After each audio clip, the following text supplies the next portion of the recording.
കർത്താവിന്റെ അതിപരിശുദ്ധമായ നാമം വാഴ്ത്തപ്പെടുമാറാകട്ടെ. ഒരു നല്ല പ്രഭാതം കൂടി നമ്മുടെ ദൈവം നമുക്ക് ദാനമായി തന്നല്ലോ.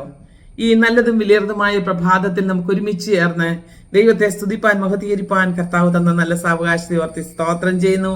ഈ പ്രഭാത സന്ദേശത്തിലേക്ക് എൻ്റെ എല്ലാ പ്രിയപ്പെട്ടവരെയും സ്വാഗതം ചെയ്യുകയാണ്.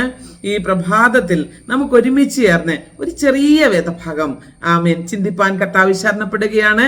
അതിന് ആധാരമായിട്ട് സദൃശവാക്യങ്ങളുടെ പുസ്തകം 20-ാം അധ്യായം അതിന്റെ 25-ാമത്തെ വേദഭാഗം. ഇത് നിവേദിതമെന്ന് തത്രപ്പെട്ട് നേരുന്നതും നേർന്ന ശേഷം നിരൂപിക്കുന്നതും മനുഷ്യന് ഒരു കെണി. Praise the Lord. ഈ സദൃശ്യവാക്യങ്ങൾ നാം പഠിക്കേണ്ടത് അത്യാവശ്യമാണ്.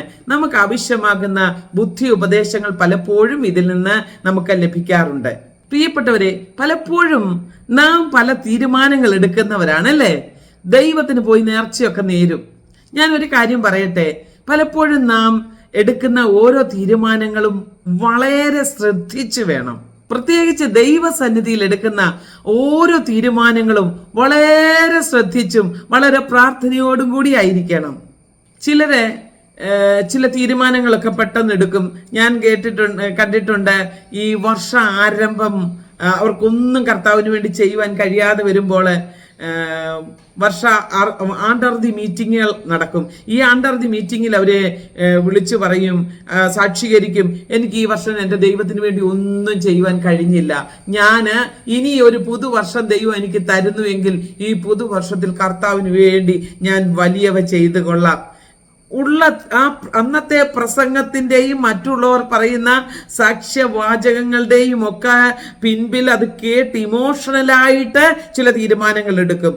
ഞാൻ ഇന്ന് ഈ പകൽക്കാലം അങ്ങനെയുള്ളവരോടാണ് ഈ ആലോചന പറയുവാനായിട്ട് ആഗ്രഹിക്കുന്നത്. നിങ്ങൾ ദൈവത്തിന് നിവേദിതമായിട്ട് ഒരു കാര്യം സമർപ്പിച്ച് ദൈവത്തിന് നേർച്ച നേർന്നാൽ അതങ്ങനെ നിവർത്തിക്കണം. പലപ്പോഴും ഇന്ന് പലരും നേർച്ച നേരും, അത് നിവർത്തിക്കത്തില്ല.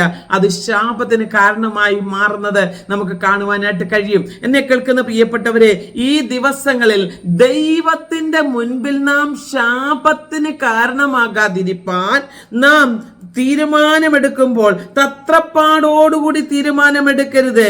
ദൈവം മുൻപാകെ സമർപ്പിക്കുമ്പോൾ ഒരു വട്ടം കൂടി ആലോചിച്ചും വളരെ സൂക്ഷിച്ചും വേണം നാം ഇങ്ങനെയൊക്കെ കാര്യങ്ങൾ ചെയ്തെടുക്കുവാൻ.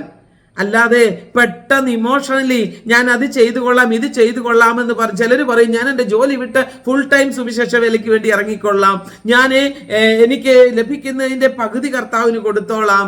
ദൈവമക്കളെ, പലപ്പോഴും ദൈവം നിർബന്ധിച്ച് ആരെ കൊണ്ട് ഒന്നും ചെയ്യിപ്പിക്കുന്നില്ല. നാം ദൈവത്തോട് ഒരു തീരുമാനം പറഞ്ഞാൽ ദൈവത്തിന്റെ മുൻപിൽ നാം സമർപ്പണ ബോധത്തോടുകൂടി കടന്നു വന്നാൽ നാം അത് ചെയ്തേ മതിയാകൂ. ദൈവത്തിന്റെ ഇഷ്ടപ്രകാരം നാം തീരുമാനമെടുക്കുമ്പോൾ ഹല്ലേലൂയ, ദൈവം അതിൽ പ്രസാദിക്കും. എന്നാൽ ദൈവത്തിന്റെ ഇഷ്ടത്തെക്കാൾ ഉപരിയായിട്ട് നാം നമ്മുടെ ഇഷ്ടത്തിലും നമ്മുടെ സ്വന്തം താല്പര്യത്തിലും ചില കുറ്റബോധം കൊണ്ടുമൊക്കെ പലരും തീരുമാനങ്ങൾ എടുത്ത് കണ്ടിട്ടുണ്ട്. അത് നമുക്ക് അനുഗ്രഹമല്ല, മറിച്ച് ശാപമായി മാറും. എന്നാൽ ഒരു കാര്യം മനസ്സിലാക്കണം, നിനക്ക് തീരുമാനങ്ങൾ എടുക്കുവാൻ കഴിഞ്ഞില്ലെങ്കിൽ പോലും ദൈവത്തിന്റെ മുൻപാകെ ഹല്ലേലൂയ എന്തെങ്കിലും നമ്മാലാവോളം ചെയ്യുവാൻ കഴിയുന്നത് അത് നാം ദൈവത്തിന് ചെയ്യണം. ദൈവത്തിന് എന്ന പോലെ ചെയ്യണം. അല്പം നന്മകൾ കൊടുത്താൽ ഇടം കൈ ചെയ്യുന്നത് വലം കൈ അറിയരുതെന്ന നമ്മാൽ കഴിയുന്നത് നാം ചെയ്യുമ്പോൾ അത് മറ്റുള്ളവരുടെ മുൻപാകെ നമുക്ക് പേരിനും പെരുമയ്ക്കുമായിട്ടല്ല, സന്തോഷത്തിനും മറ്റുള്ളവരുടെ മുൻപാകെ ഹല്ലേലൂയ കസേര കിട്ടാനല്ല, ദൈവനാമം ഉയർത്തപ്പെടുവാനുമായിട്ട് ആണ് ഞാൻ ഇത് ചെയ്യുന്നതേ എന്നുള്ള ആ ഒരു കാരണം കൊണ്ട് ആ ഒരു മഹത്വം തിരിച്ചറിഞ്ഞുകൊണ്ട് നാം ദൈവസന്നിധിയിൽ ചില കാര്യങ്ങൾ ചെയ്യുവാനിടയാകണം. നമുക്ക് ന്യായാധിപന്മാരുടെ പുസ്തകം പഠിക്കുമ്പോൾ ഒരു കാര്യം അവിടെ കാണുവാനായിട്ട് കഴിയുന്നു. ഒരിക്കൽ യിഫ്താഹ് ഒരു തീരുമാനമെടുക്കുവാൻ തക്കവണ്ണം ഇടയായി. ന്യായാധിപന്മാരുടെ പുസ്തകം 11-ാം അധ്യായം അതിന്റെ 29 മുതൽ 40 വരെയുള്ള വേദഭാഗം നിങ്ങൾ വായിക്കണം. ഷോർട്ട് മെസ്സേജ് ആയതുകൊണ്ട് ഞാൻ വേദഭാഗം വായിക്കുന്നില്ല, ചുരുക്കമായിട്ട് ഞാൻ പറയട്ടെ. ദൈവത്തിന് മുൻപാകെ വിജയിച്ച് വരുമ്പോൾ തനിക്ക് എതിർപ്പെട്ട ആര് വരുന്നോ എന്ത് കാണുന്നുവോ അതിനെ ദൈവത്തിന് സമർപ്പിക്കുമെന്ന്. എന്നാൽ തന്റെ ഒരു ഒറ്റ മകളെ ഉണ്ടായിരുന്ന ആ മകളാണ് തനിക്ക് നേരെ കടന്നു വന്നത്. ദൈവത്തോട് ചെയ്ത ഉടമ്പടിക്ക് പുറകോട്ട് പോകുവാൻ ഇഫ്താഹ് മടി കാണിച്ചില്ല. പ്രിയപ്പെട്ടവരെ, പലപ്പോഴും നാം പെട്ടെന്നുള്ള എടുത്തുചാട്ടത്തിൽ ഇമോഷണലി ചില തീരുമാനങ്ങൾ എടുക്കുമ്പോൾ നമുക്കത് ചെയ്യാൻ പറ്റുമോ എന്നുകൂടി ചിന്തിച്ചു വേണം പല കാര്യങ്ങളും ചെയ്യുവാൻ. ഒരു ഇഫ്താഹിനെ പോലെ എടുത്ത് ചാടിയാൽ പലപ്പോഴും നമ്മുടെ ജീവിതത്തിൽ സന്തോഷം പങ്കിടേണ്ട സ്ഥാനത്ത് ദുഃഖം പങ്കിടേണ്ടതായിട്ടുള്ള അവസ്ഥയുണ്ടാകും. ഇഫ്താഹ് എടുത്ത ആ തീരുമാനത്തിന് വലിയ വില കൊടുക്കേണ്ടി വന്നു.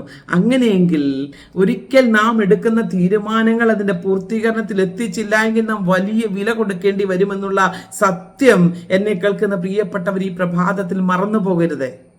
അതുകൊണ്ട് പ്രിയപ്പെട്ടവരെ, നാം എടുക്കുന്ന ഓരോ തീരുമാനങ്ങളും വളരെ ശ്രദ്ധിച്ചും പ്രാർത്ഥനാപൂർവമായിരിക്കട്ടെ. നാളെ നമുക്കതൊരു കെണിയായി മാറാതിരിപ്പാൻ നമുക്ക് വളരെ ശ്രദ്ധാപൂർവം നമ്മുടെ തീരുമാനങ്ങൾ എടുക്കുവാൻ നമുക്ക് ശ്രദ്ധിക്കാം.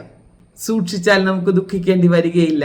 ദൈവഹിതപ്രകാരം ദൈവത്തിന് നിവേദിതമായിട്ട് അർപ്പിക്കേണ്ടത് ദൈവഹിതപ്രകാരമുള്ളത് സമർപ്പിച്ചുകൊണ്ട് നമുക്ക് മുന്നേറാം. ദൈവത്തിൽ ആശ്രയിച്ചുകൊണ്ട്, സർവശക്തനായ ദൈവത്തിൽ ആശ്രയിച്ചുകൊണ്ട് നമുക്കും കെണിയായി വരാതിരിപ്പാൻ ദൈവസന്നിധിയിൽ എടുക്കുന്ന ഓരോ തീരുമാനങ്ങളും അത് പൂർത്തീകരിക്കത്തക്ക നിലയിലായി തീരട്ടെ.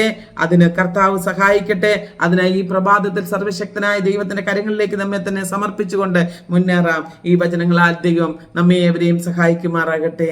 God bless you all. മറാനാഥ.